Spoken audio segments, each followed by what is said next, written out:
Gabi na sa loob ng dorm ni Mia. Sa gitna ng dilim, biglang umilaw ang kanyang cellphone. Isang tawag mula sa kanyang nanay.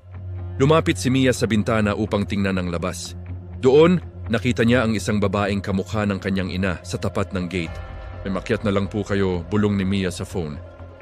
Pero ang boses sa kabilang linya ay malamig. Buksan mo muna ang pinto. Nakatitig ang babae sa bintana ni Mia. Biglang nagbago ang boses nito sa phone, naging malat at nakakatakot. Ang tagal mo naman. Kasunod nito ang 3 mabibigat na katok sa kanyang pinto.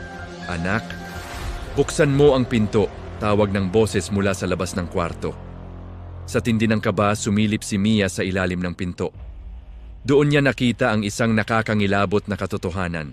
Ang mga paa ay baliktad. Isang bulong ang narinig niya mula sa labas. Dahil ayaw mong sumama sa sundo, ako na lang ang papasok.